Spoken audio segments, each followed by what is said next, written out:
ପରିଚୟ ଦେବେ। ମୁଁ Rotarian Srinivas Rana, president Rotary Club of Cuttack Abhinav. Rotary club ଏବଂ ଆଶିଷ ବିବେକାନନ୍ଦର ମିଳିତ ଆନୁକୂଲ୍ୟରେ ଆଜି କଣ ମତାମତ ରଖିବେ? ରୋଟାରୀ କ୍ଲବ ଅଫ୍ କଟକ ଅଭିନବ ଏବଂ ଆଶିଷ ବିବେକାନନ୍ଦ ଏବଂ କଟକ ମ୍ୟୁନିସିପାଲିଟି ମିଳିତ ଆନୁକୂଲ୍ୟରେ ଆଜି ଏହି ସଚେତନତା କାର୍ଯ୍ୟକ୍ରମ ଆମର ଚୌଦ୍ୱାର ଅଞ୍ଚଳରେ ଚାଲିଛି। ଆମେ ଏହି ଏରିଆରେ ପିଲାମାନଙ୍କୁ ନେଇ ଘରେ ଘରେ ଲୋକଙ୍କୁ ସଚେତନ କରାଉଛୁ। ଆଉ କେମିତି ଡେଙ୍ଗୁ ନ ବ୍ୟାପିବ ଆଉ ଡାଇରିଆ ନ ବ୍ୟାପିବ। ବର୍ଷା ଦିନେ ଆକ୍ଚୁଆଲି ଡେଙ୍ଗୁ ଆଉ ଡାଇରିଆ ବେଶୀ ବ୍ୟାପେ, ତେଣୁ ସେଇ ବିଷୟରେ ଆମେ ସଚେତନତା କରାଉଛୁ। ମ୍ୟୁନିସିପାଲିଟି ତରଫରୁ ବର୍ତ୍ତମାନ ମଶା ତେଲ ପଡୁଛି ଚାରିଆଡେ ଏବଂ ବ୍ଲିଚିଂ ପାଉଡର ଆମେ ପକେଇବା ପାଇଁ ବ୍ୟବସ୍ଥା କରିଛୁ। କଣ କହିବେ ଆଜିକାଲି ଯୋଉ ଯୁବପିଢି ଅଛନ୍ତି ତାଙ୍କୁ କେମିତି ସଚେତନ କରିବେ, କଣ ମେସେଜ ଦେବେ ଆଜି? ମେସେଜ ଦେବାକୁ ଚାହୁଁଛି ଯେ ପରିଷ୍କାର ପରିଚ୍ଛନ୍ନତା। ଆକ୍ଚୁଆଲି ବର୍ଷା ଦିନଟା ସବୁଠୁ ଗୋଟେ ଡେଞ୍ଜରସ୍ ଦିନ, ଯୋଉଥିରେ କି ଆମେ ବେଶୀ ପରିଷ୍କାର ରହିବା। ବିଭିନ୍ନ ଜାଗାରେ ଯୋଉଠି ପାଣି ଜମିକି ରହୁଛି ତାକୁ ହଟେଇକି ରଖିବା। ଫ୍ରିଜ, କୁଲର ଆଉ ଅନ୍ୟାନ୍ୟ ଯୋଉ ଟାୟାର ଫାୟାରରେ ପାଣି ଜମିକି ରହୁଛି ସେଇ ପାଣିକି ସଫା ରଖିବା, ବ୍ଲିଚିଂ ପାଉଡର ପକେଇବା ଏବଂ ମଶା ତେଲ ବି ପକେଇବା। ଆଉ ପରିଷ୍କାର ପରିବେଶ ପରିଷ୍କାର ରହିଲେ ଡେଙ୍ଗୁ ହବନି, ଡାଇରିଆ ହବନି, ଲୋକ ସୁବିଧାରେ ରହିପାରିବେ। ମୁଁ ହଉଛି past president doctor Alok Kumar Sahu.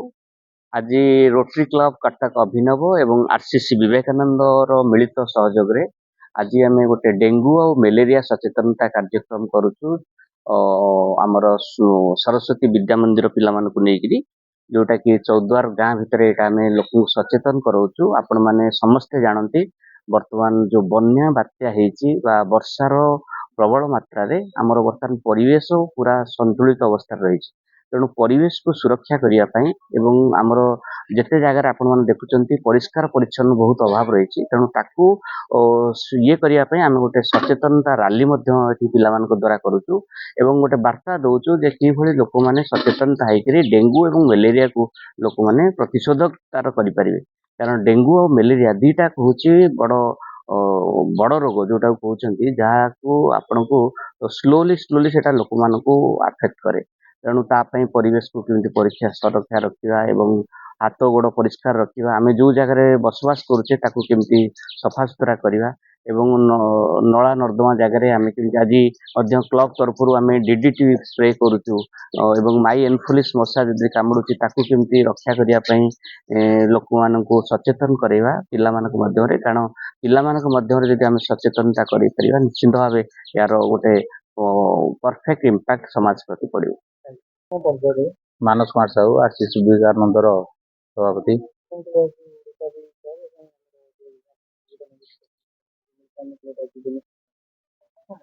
ଦେଖନ୍ତୁ, ବର୍ତ୍ତମାନ ରାଜ୍ୟରେ ବନ୍ୟା ପରିସ୍ଥିତି, ଏ ବନ୍ୟା ଜଳ ଯେତିକି ଲୋକକୁ ହତସ୍ତ କରେ, ବନ୍ୟା ଜଳ ଛାଡିଗଲା ପରେ ମଧ୍ୟ ଡାଇରିଆଟା ବ୍ୟାପେ, ଏଇଟା ସମସ୍ତେ ଜାଣନ୍ତି।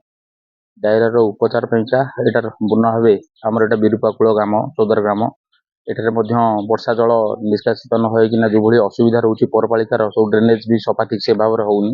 ଏଇଟା ପ୍ରତି ଲୋକ ହାତ ମିଶେଇକିନା ସଫା ରଖିବା ଦରକାର।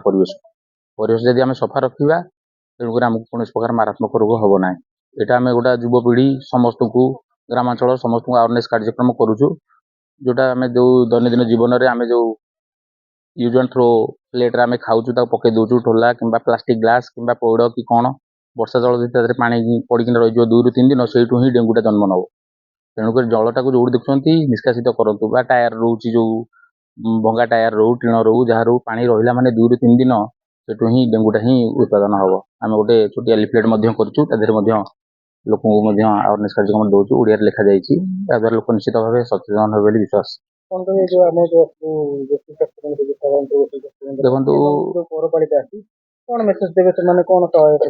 ଦେଖନ୍ତୁ, ପୌରପାଳିକାକୁ ଆମେ ଗତକାଲି 2 ଦିନ ଆଗରୁ ଲେଟର ମଧ୍ୟ ଦେଇଥିଲୁ। ପୌରପାଳିକା ତରଫରୁ ମଧ୍ୟ ମଶା ତେଲ ଦେଇଛନ୍ତି ଆମ ସାଙ୍ଗରେ ବୁଲିକିନା, ଯୋଉଠି ସ୍ଥାନ ମାନଙ୍କରେ ସ୍ପ୍ରେ କରିବେ। ବ୍ଲିଚିଂ ର ମଧ୍ୟ ଦେଇଛନ୍ତି, ବ୍ଲିଚିଂ ଆମର ଆରସିସି ବିବେକାନନ୍ଦର ପିଲାମାନେ ମଧ୍ୟ ଯୋଉଠି ଅଳିଆ ଆବର୍ଜନା ସେଠି କିଛି ପକେଇବେ। ଏଇଟା ମ୍ୟୁନିସିପାଲିଟି ଗୋଟେ ବାର୍ତ୍ତା ଦଉ, ଯୋଉଟା ଆମେ କରୁଛୁ ମଧ୍ୟ। ମ୍ୟୁନିସିପାଲିଟି ଯଦି ଆମକୁ ଯୋଗାଯୋଗ କରିବ, ଆମେ ମଧ୍ୟ ପ୍ରତି ୱାର୍ଡରେ ବୁଲିକିନା ଏଟାକୁ ମଧ୍ୟ ଗ୍ରାମାଞ୍ଚଳ ପୌରାଞ୍ଚଳକୁ ମଧ୍ୟ ଆରସିସି ବିବେକାନନ୍ଦ ସହଯୋଗ କରିବ। ସ୍ୱାସ୍ଥ୍ୟ କେନ୍ଦ୍ର ତରଫରୁ ଆୱାରନେସ କାର୍ଯ୍ୟକ୍ରମ କରାଯାଉ, ନହେଲେ ଯଦି ସେମାନେ ନ କରିପାରୁଛନ୍ତି ଆମକୁ ମଧ୍ୟ କହୁଛନ୍ତି, ଆମେ ମଧ୍ୟ କରିବୁ। ସ୍ୱାସ୍ଥ୍ୟ କେନ୍ଦ୍ର ଏଇ ଦେଖନ୍ତୁ, ଆଜି ଗୋଟେ ରବିବାର, ମ୍ୟୁନିସିପାଲିଟି କର୍ମଚାରୀ ଜଣେ, ଯିଏ ଆମର କ୍ଲିନର ଭାଇ ଜଣେ ଆଇଛନ୍ତି, ବାସ ମ୍ୟୁନିସିପାଲିଟି କର୍ମଚାରୀ କିଏ ଆସିନାହାନ୍ତି। ସେ କହୁଛନ୍ତି ରବିବାର ଆମେ ଛୁଟିରେ ରହିବୁ। ଆରେ ଏ ଛୁଟି ଦିନ ମାନଙ୍କରେ କରନ୍ତୁ, ଅସୁବିଧା କଣ ଅଛି?